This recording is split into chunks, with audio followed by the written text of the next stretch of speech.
What we're going to be doing today is part of the series of wellness workshops for the betterment of our Fitness 19 community, but hopefully the surrounding community. So today, our presenter is founder of WellBridge, which is a root cause functional medicine practice, is going to be Dr. Liang. Thank you. Welcome. Very sexy.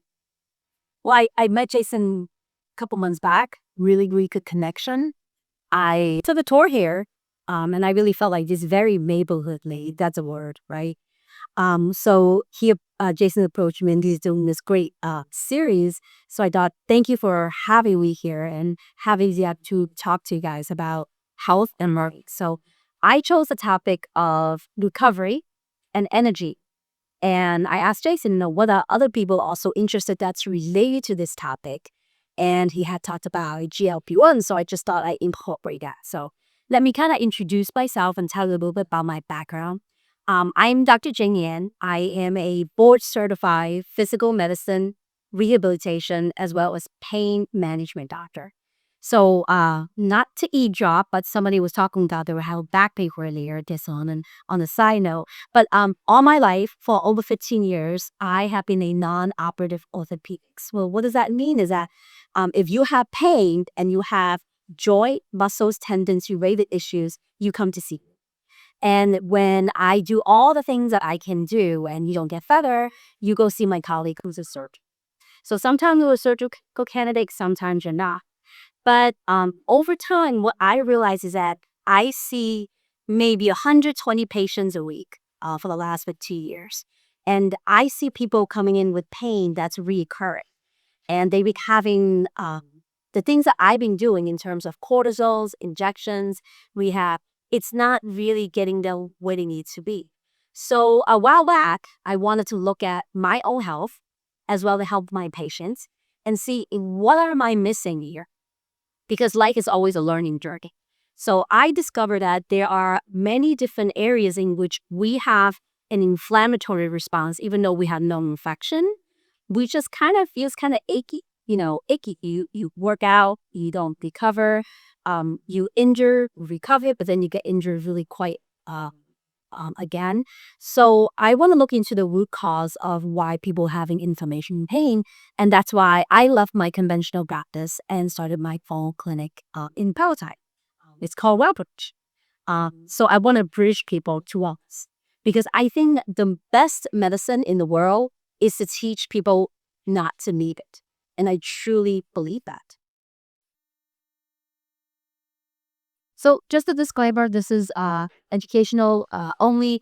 If you want to stop any medications or any kind of medical treatment, please talk to your doctor. This is no substitute for medical advice. Please talk to your medical provider. Okay. So what I usually see is that a lot of patients come in my clinic, they are kind of stuck. They're doing a lot of things that they're supposed to do. So how many of you listen to like podcast?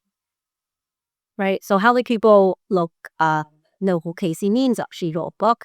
She is actually on the current presidential administration as an advisor. So I went through the same thing. I listened to podcasts, I read books.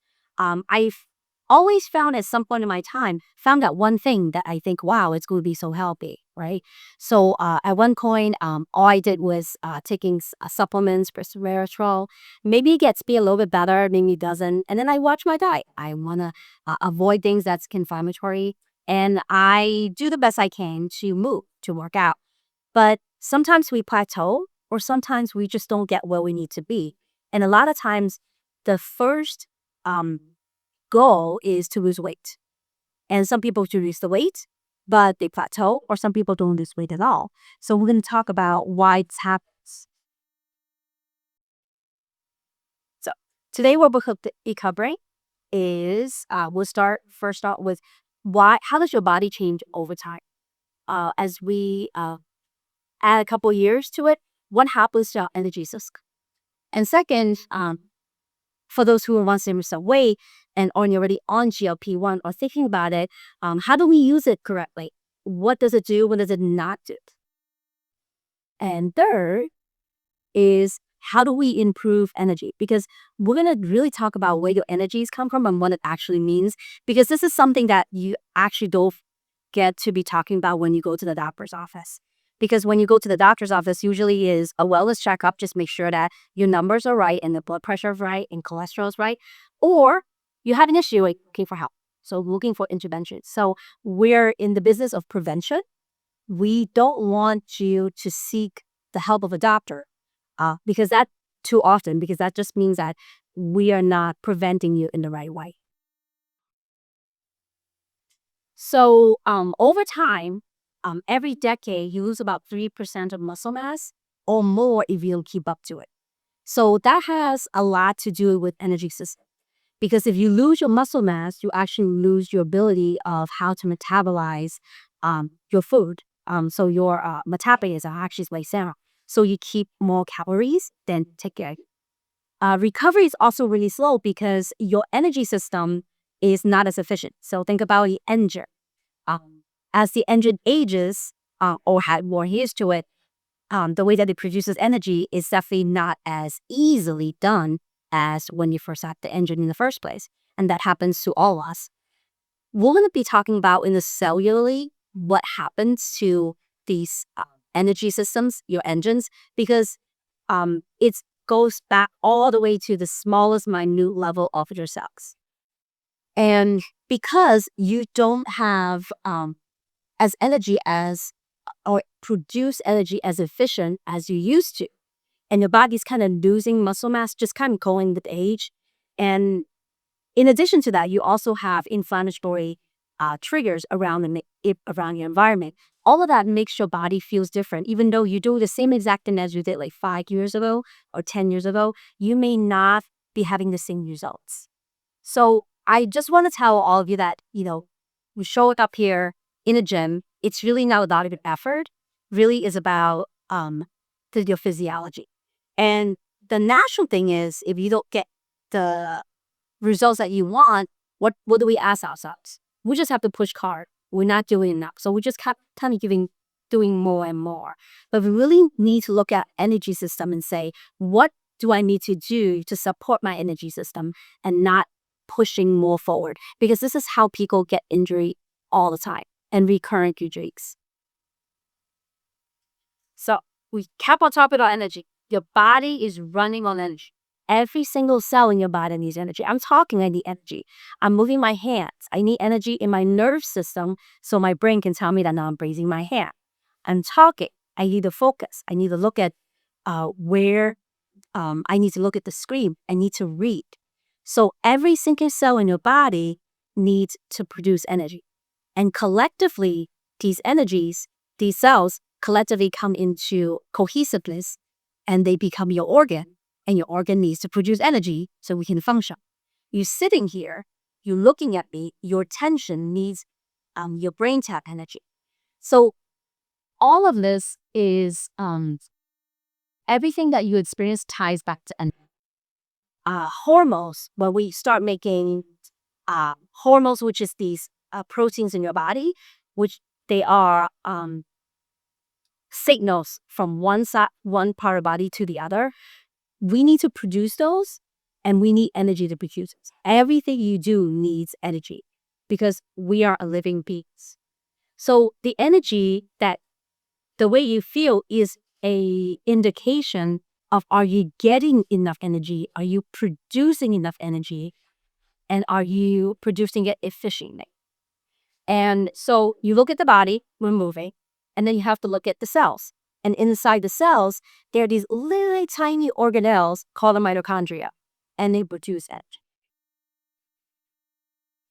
So what are these little mitochondria? So they're little tiny organelles, and in certain cells, they have more than others. In your brain cells, there's definitely a lot because you're always, even when you're sleeping, your brain is working. And so if you're awake, your brain is definitely working because you have to be aware of their surroundings. If you're horny, you're going to need a lot of muscle cells. So muscles also have a lot of mitochondria because they have to produce energy. Where did they come in? Well, think about an engine. You feed it some sort of fuel, right?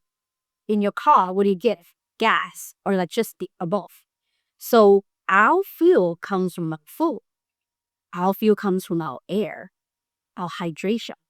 So think about these little mitochondria as factors, energy factors.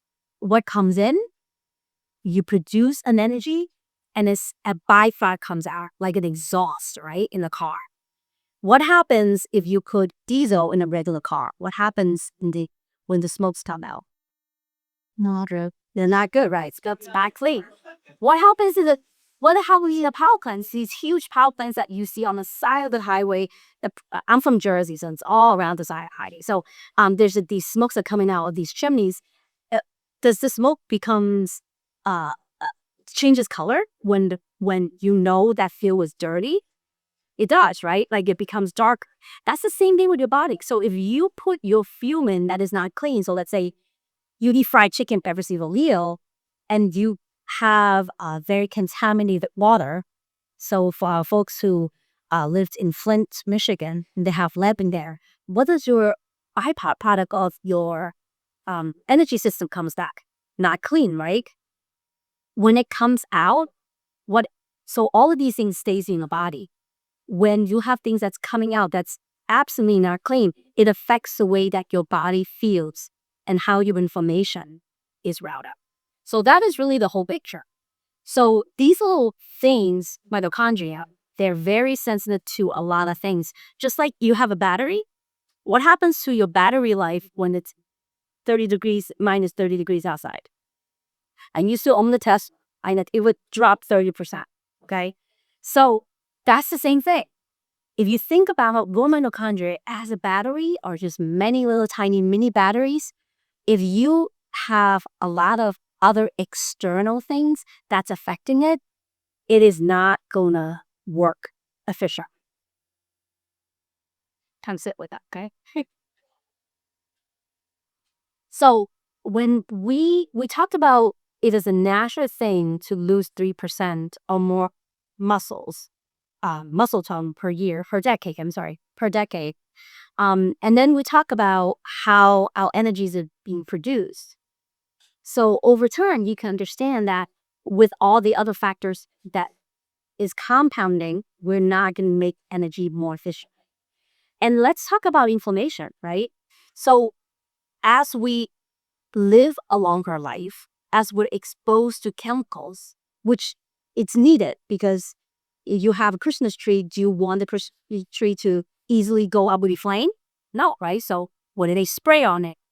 Like what is that there? Right? Like retardant, right? So it doesn't. It's the same thing with your pillowcases, right? And your mattresses, they have the spray things in there, so it has a practicality to it. So we're exposed to all of this. So like if we live up to 80 years, we're exposed to 80 years of these chemicals versus if we live in 15 years, 15 years exposure of chemicals. So as you get older, you have more exposure to things that your body is not used to and your body has to process. And that itself is going to cause more inflammatory response. And it's going to take more energy from your body. So for example, who has allergies here? Like spray mosquito. So what happens when you have allergy? You sneeze, you have watery eyes, right? You get itchy. Okay. So your body's producing all these things to try to say, oh man, can you get rid of these stuff that's irritating? That takes energy. So when you have these symptoms, your body takes energy to produce these symptoms, and now you're routing the energy that's needed, let's say, in form of building muscles when you're working out. So I want you to look at it as a whole picture. So that's why when you do the same exercise, same amount of time, right now and 5 years ago, your results is completely different because you're in a different timeline of your life. And that's in addition to just kind of aging, right? Like there's basically big categories of why someone's being fatigued. So fatigue is not tired. Fatigue is somebody who is sort of in pain, really low in their energy. They're not just sore because they hadn't worked out the day before. So we know that fatigue happens when you don't sleep well, because sleep with nutrition is like the foundations of life. When you're sleeping, your lymphatic drainage of your brain happens. So just because you're resting, it doesn't mean that your body's function kind of goes into a halt. It just does different things. So if you don't have good sleep hygiene, if you don't sleep, you are going to run into this issue of energy production in your brain. And overall, it will give you fatigue, which is this very big sense of low energy in the body. You can have fatigue from working out. What if you're overworking out? What if your definition is, I want to lose weight, so I'm just going to burn more calories, take less calorie and burn more calories? Well, your basic function of your body needs calories, right? So there's always a balance. If you can certainly lose weight, but it doesn't mean that you are going to gain the energy because you lose weight. But I think sometimes it does because you have less to carry in terms of weight. But the problem is that you still need your foundations of your health. And these are building blocks from food. And lastly, we talked about having brain fog. So fatigue in the brain shows up as difficult to focus, forgetting out words, spacing out, just a sense of overwhelm. So that's another side of brain fatigue because we don't have efficient or enough energy. That is why our brains don't work out. Oh, that's got cut off. So this is on the top. It says, quick check, is your body out of balance? So I'm just going to break up the lecture a little bit because sometimes it's kind of boring if you just sit and listen. So this is actually a quiz I have online that's on my website. So why don't you take a look at this, and in each bullet point, if you would say, yes, I experienced that, I need you to add up the number of points that you have on the screen.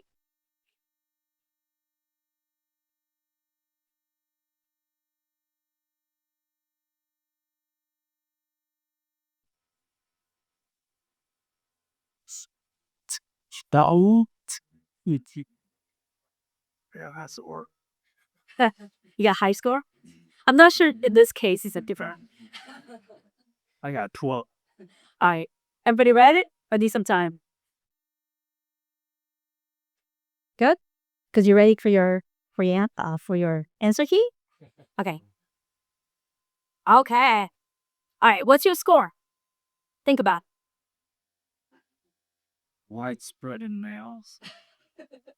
So once you reach so in the beginning, when you have inflammation in your body and you have an energy system issue, you're going to show up like one spot. Why does my elbow always hurt? I can do some yoga and my elbow start burning. But when it's mild or maybe even moderate, it shows up in one or two spots. I may have a headache. I may have a hip pain. It just seems very isolated. And that's when you see orthopedics or a doctor who can talk about, musculoskeletal medicine. But when you start having more imbalances, what happens is that you may think they're isolating the issues, but they're all interconnected because they're all coming from something is routing up the inflammatory response. We're not able to get rid of the inflammation, and that your energy system is not doing well overall, maybe in multiple areas. So this is something that I just pulled off my website because it's kind of interesting. So now it gives you some idea of kind of where you stand.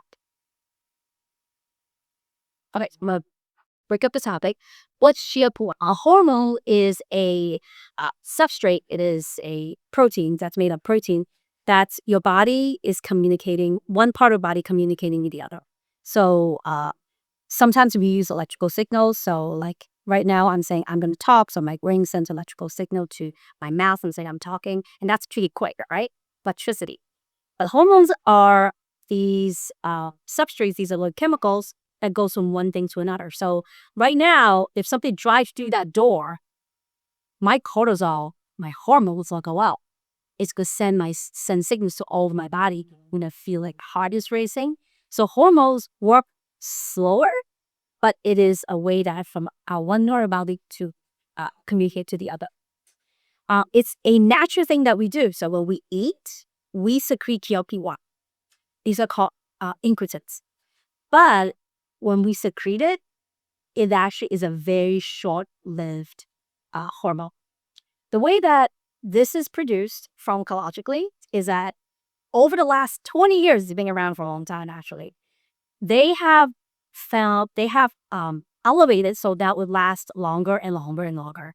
And that's why the medication's getting better, more effective.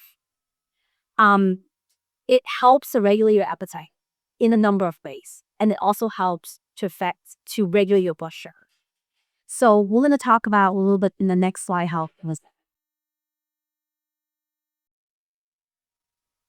It slows down digestion by when this hormone is secreted or it's stimulated. You are going to feel fuller faster and you stay fuller longer. So you actually don't want food. It reduces hunger that way, but there's another really interesting way. They don't know how it does it, but it does it. It affects your brain. Do you know if somebody who, whether they're fit or not fit, whether they're overweight or they're not overweight, or they always thinking about food? They might be eating their food. They might be thinking about what they eat in the next meal or what they're not going to eat in the next meal. So there's such a thing called food noise. So a lot of us, whether have some sort of relationship with food. And when the food noise gets too loud, it just gets us into this mode that we either crave something or we're afraid of something that's to eat. So the GLP-1 actually modulate your food noise, so people don't really think about food anymore. So if you don't think about food, you'll really grab food. So altogether, you just have less things coming in terms of input, right? Your fuel. It stabilizes your blood sugar. So genetically, there are a lot of us who tend to have a body regulated blood sugar. And it comes with genetics. It comes with aging. Some people are just really, I guess, blessed in the way that they don't have to worry about it. But some people, they no matter what they do, their blood sugar usually goes up. So I'm actually one of them. Like I had a continuous glucose monitor at one point. And artichokes, out of all things. So I'm trying to eat healthy, right? So artichokes elevates my blood sugar, which is the strangest thing. So this is, the blood sugar control is very individualized. So the GLP-1 does all that. And what it ultimately happens is that you're going to eat less and you really don't feel like you're suffering. You don't feel like you're hungry. You feel like you're more in control because you're not fighting your own body. So you eat less, so less intake, less fuel, and you have less spikes in the blood sugar. Because what happened with us having a higher blood sugar is not the higher blood sugar at the time of the blood sugar that is affecting you. It's actually when it crashes. What goes up must come down, right? So it's the roller coaster. So if your blood sugar when your meal is high, you're going to feel okay. But 2 hours later, when the blood sugars be absorbed by your cells, it plummets. And that's when you feel hungry. And that's when you say, I'm low in blood sugar. I'm trembling. Well, that's not because at that time that something happened and you have low blood sugar. That's because before that, you probably ate something that your blood sugar was really high. And you're just not aware of that. So all of that, that's how people lose weight.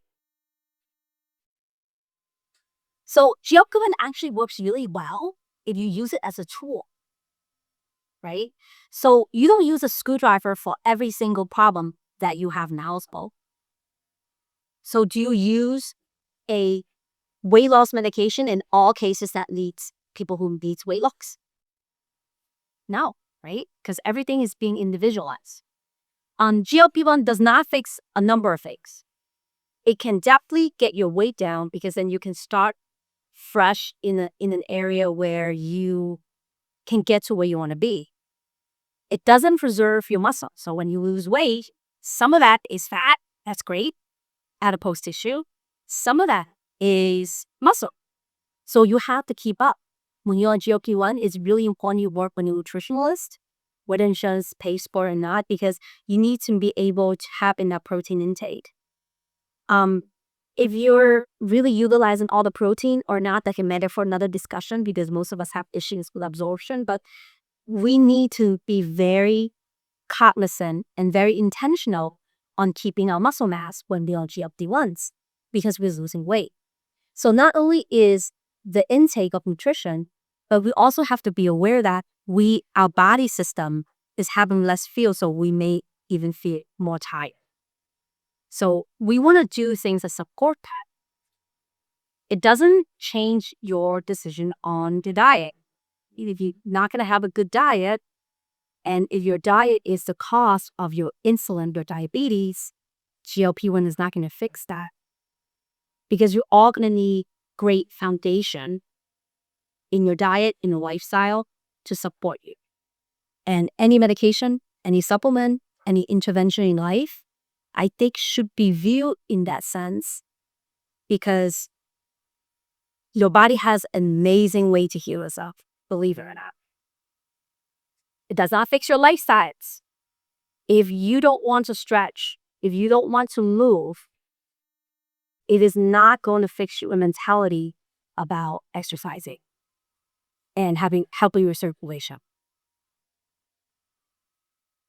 So you get so going on GLP-1 is not going to fix the whole picture, right? It's a lot more to that. So the reason why you're on GLP-1, or if somebody you know on GLP-1, they don't feel well, is likely because something is affecting the appetite.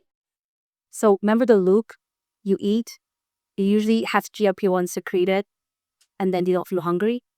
But the constant stimulation of that hormone may be doing something different to the body than the person who they have success with.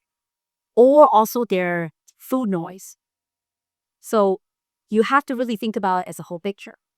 But overall, if you have less intake and feel more fatigue, or those who have tried GLP-1s and they have nausea and they just don't feel well, or they have nutrient deficiency. So a lot of people find that they're low in iron. So something the GLP-1 did for the absorption of your nutrients, that not only they're not having less intake, they're not absorbing whatever they're eating.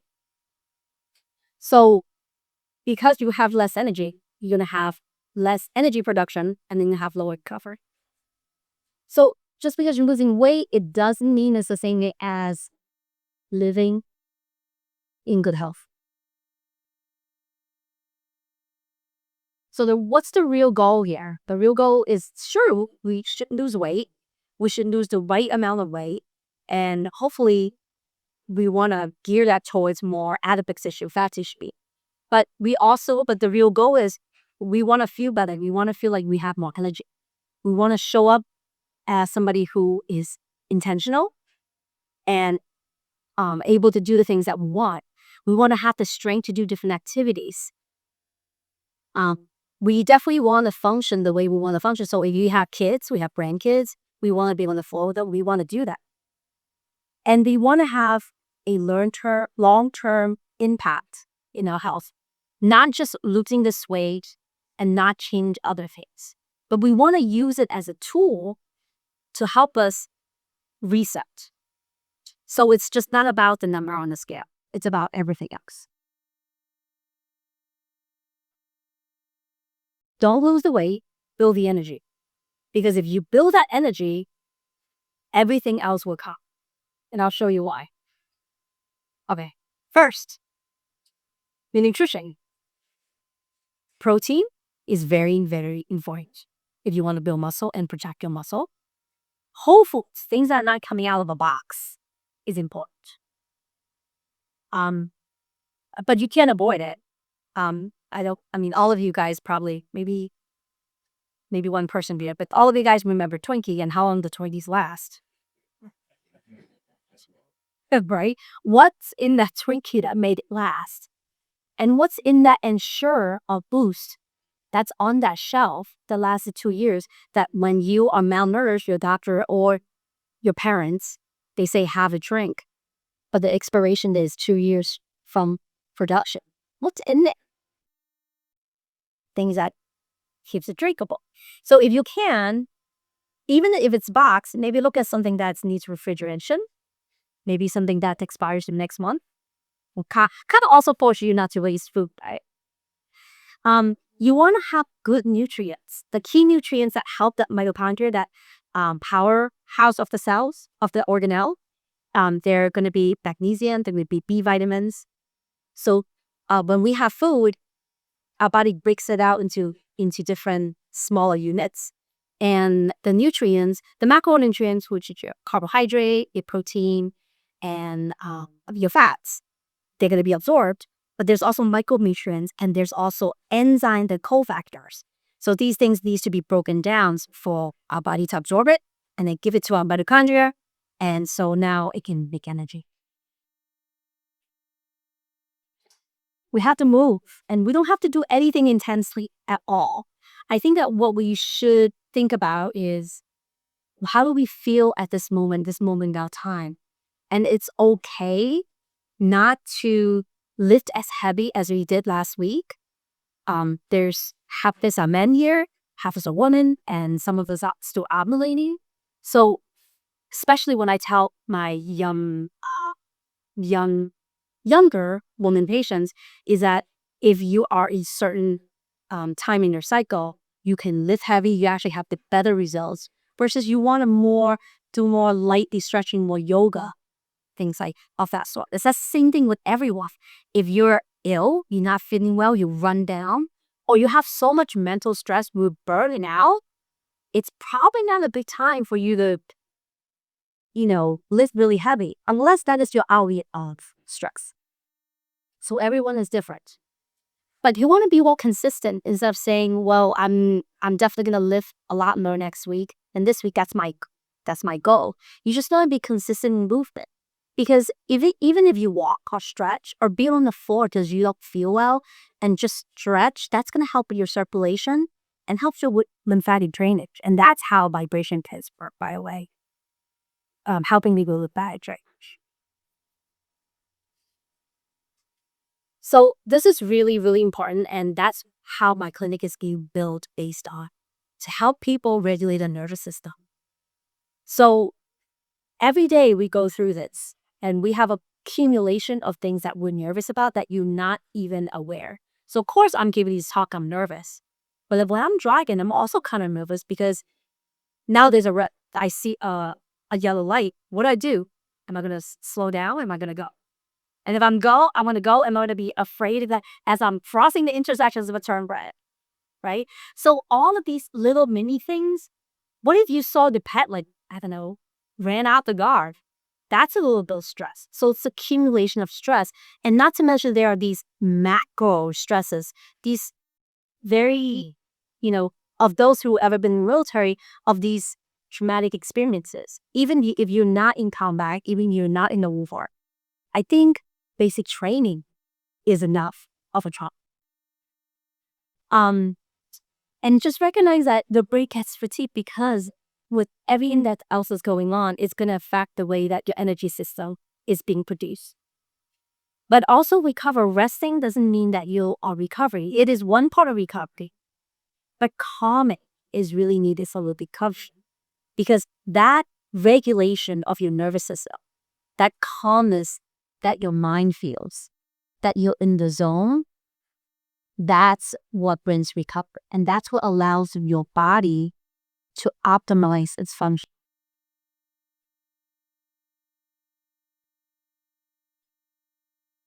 So there are a couple things that you can do on your own. I like the fact you're in the gym, so you probably won't be help. That's great. Please have sunlight when you wake up. And if you unfortunately already have to wake up before the sun comes up, maybe one of those artificial lights will help. Because the circadian rhythm is really important. Because that signal of the light, of the sunlight, the sun coming up, and the signal of the sun coming down, it actually helps your internal clock. And all those hormones, all those signals we talked about, it's all based on that. So if you are not honor that, it's gonna really affect your cortisol system. So there's a term called hormesis. So they mean controlled little doses of stress. The ones that you're controlled, not when you're out driving, so you swerve right and go. So the hormesis that's why people do cold plunges. So you could go to a sauna.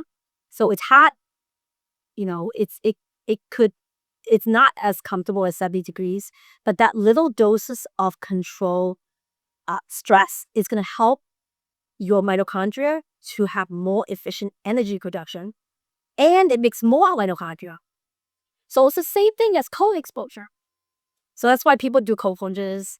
But if you do a lot of cold plunges, it's probably going to be stress resistant, right? So all these signals that makes your body adapt, it's going to help you with your energy system. Only when you're ready for it.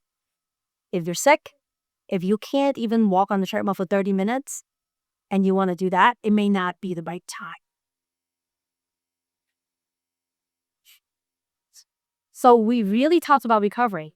So is rest, that's what it means by recovery? That you're on your phone and you scroll it? No, it needs calm. It needs sleep. It needs good sleep hygiene. You need hydration.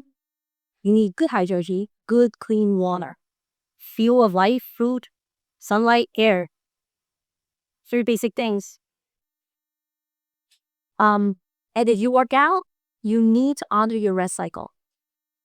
If you work out and that's really sore, really, really sore, and you can't move, and I've been there, you need to ask yourself, why? Was it too much? Was it too intense? Or am I not ready for it? So just to reiterate, people get stuck because they really only focus on weight, what's on that scale. We're not thinking about energy, and it's all a short-term thinking. So this is the approach I think you should take. So you want to definitely support your body with all these foundations that we talked about. And once you support your body, your energy system gets better. You're going to produce energy more efficiently. But once you have the energy, it opens up a grand door. Once you have energy, you get to do the things you want and you enjoy. And try to say no to things that you don't like. That's also the other thing, because it brings in stress. And once you do the things that you enjoy, what's going to happen is that this is going to be a more sustainable change. And that's when you're not looking short-term, you're looking on the long-term health. Okay, so just to bring it all together, your environment, what you do, things that you put in your body, they all have inputs in your energy system. You can change all of this because a lot of things is under our control. I want you to think about, instead of making drastic changes, like if you want to go on a certain diet, it may work, the carnivore diet, you see the active diet, not the carnivore diet. All of that may work for a short term, but since your body's not used to it, you're not going to stick around for it. And that's why people fail and they plateau. So make small changes. It's going to have meaningful shifts. Always start with energy. How can we support your energy? And you can build from there. This is the website. If you want to come custom more one-to-one, you can scan the QR. Thanks for having me here.